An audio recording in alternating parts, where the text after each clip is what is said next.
నమస్తే, welcome to special focus. నేను సునీల్. పెద్దరికం అంటే 10 మందిని శాసించే అధికారం కాదు, అదే 10 మందికి అండగా నిలిచే ఆనందం. ప్రపంచానికి పెద్దన్న అని చెప్పుకుని పెద్దరికం చేసే అమెరికాకు ఈ మాట ఎప్పుడు అర్థమవుతుందో మరి. ట్రంప్ సుంకాల యుద్ధం మొదలుపెట్టిన వేళ వినిపిస్తున్న మాటలివి. ఎవరైనా శత్రువుతో యుద్ధం చేస్తారు, ట్రంప్ మాత్రం మిత్రుడితోనూ యుద్ధమే అంటున్నారు. అధ్యక్షుడి తీరుతో అమెరికా ఏకాకిగా మారుతోందా? అగ్రరాజ్యం ఆధిపత్యం రోజురోజుకు బలహీనమవుతోందా?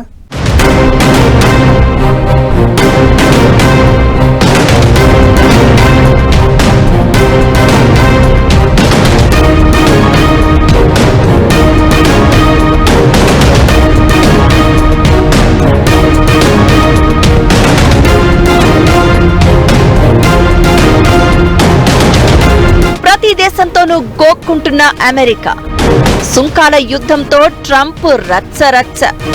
ప్రతి దేశంపై టారిఫ్లు ఖాయమంటున్న ట్రంప్, మిత్ర దేశాలను దూరం చేసుకుంటున్న యుఎస్.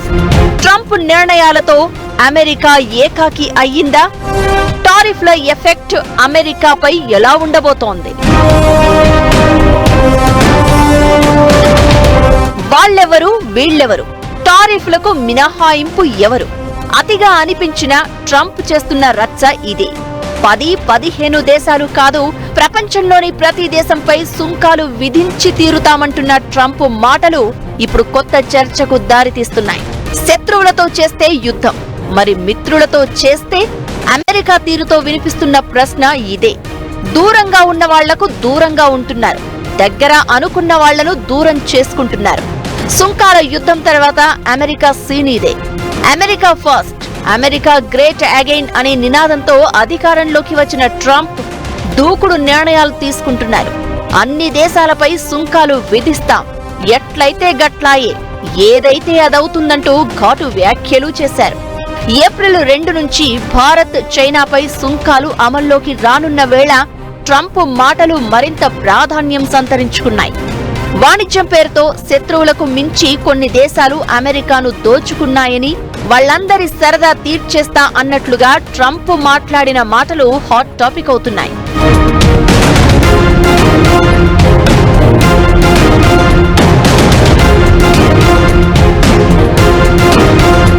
ఏ దేశం ఎంత పన్ను వసూలు చేస్తుందని లెక్కలేసి మరీ లెక్క తేల్చేందుకు ట్రంప్ రెడీ అవుతున్నారు.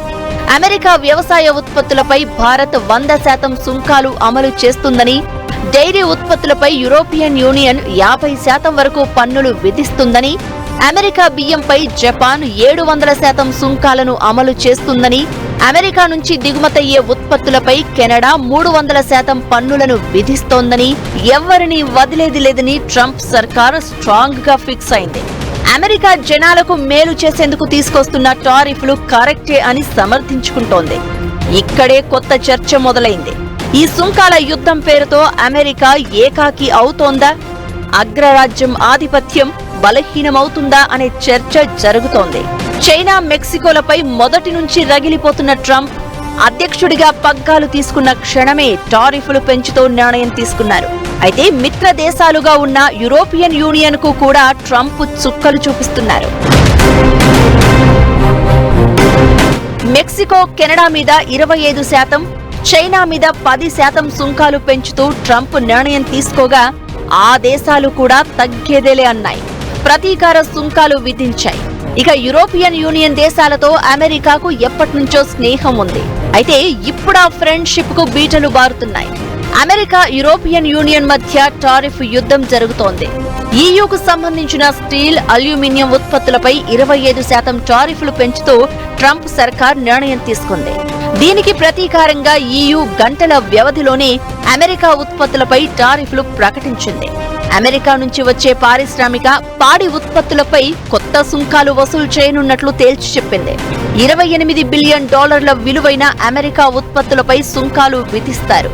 దీంతో ఇప్పుడు ఆ దేశాలు అమెరికాకు దూరమైన పరిస్థితి.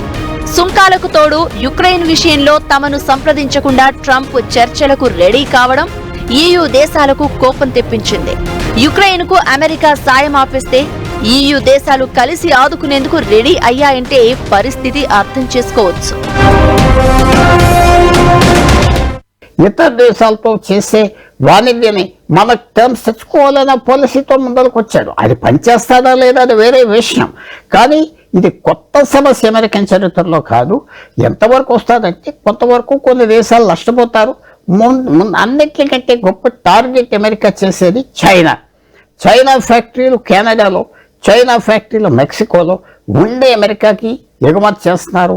ఆ ఉద్యోగాలన్నీ అమెరికా నుంచి బయటికి వెళ్ళిపోయినాయి అని ట్రంప్ తీసుకొచ్చిన థియరీ అంత పొరపాటు కూడా లేదు. మిత్రులు లేరు, శత్రువు లేరు. వాణిజ్య లోటు ఉన్న ప్రతి దేశంపై సుంకాలు విధించేందుకు ట్రంప్ సర్కార్ రెడీ అయ్యింది. ఇప్పటికే China, European Union, Mexico, Canada మీద టారిఫ్లు ఫిక్స్ చేసిన Trump Vietnam, Ireland, Germany, Taiwan, Japan, దక్షిణ Korea, Bharat, Thailand, Italy, Switzerland, Malaysia, Indonesia, France, Austria, Sweden మీద సుంకాల యుద్ధం చేయబోతున్నారు. ఎంత అనేది చెప్పకపోయినా ఎలా టార్గెట్ చేస్తామన్నది ఇప్పటికే చెప్పేశారు కూడా. దీంతో అమెరికాకు దూరం జరుగుతున్న దేశాలు కొత్త పొత్తులు, ఒప్పందాలకు రెడీ అవుతున్నాయి. అమెరికా తీరుపై సంయుక్తంగా స్పందించడానికి చైనా, జపాన్, కొరియా రెడీ అయ్యాయి. యుఎస్ ఎగుమతులను కంట్రోల్ చేస్తూ ప్రాంతీయ వాణిజ్యాన్ని స్ట్రాంగ్ చేయాలని ఫిక్స్ అయ్యాయి. టారిఫ్ వార్ మాత్రమే కాదు, ట్రంప్ తీసుకుంటున్న ప్రతి నిర్ణయం అమెరికాను ఒంటరి చేస్తున్నట్లు కనిపిస్తోంది. వలసదారుల డీపోర్టేషన్ ప్రాసెస్, పేద దేశాలకు ఆర్థిక సాయాన్ని నిలిపివేయడం, యుఎస్ ఎయిడ్ ను క్లోజ్ చేయడం, ప్రపంచ ఆరోగ్య సంస్థ నుంచి వెనక్కి రావడం, ఇలాంటి చర్యలన్నీ అమెరికా పలుకుబడిని తగ్గించడమే కాదు, మిత్ర దేశాలకు అగ్రరాజ్యాన్ని దూరం చేస్తున్నాయి, ఏకాకిగా మిగిలిపోయేలా చేస్తున్నాయి. ఏం చేసినా, ఎలాంటి నిర్ణయాలు తీసుకున్నా ప్రతి దేశం భరించాల్సిందే అనే అహంకారమో మరేదైనా కారణమో కానీ ట్రంప్ తీరుతో అమెరికా ఆధిపత్యమే బలహీనమయ్యే అవకాశాలు కనిపిస్తున్నాయనే అభిప్రాయాలు వినిపిస్తున్నాయి.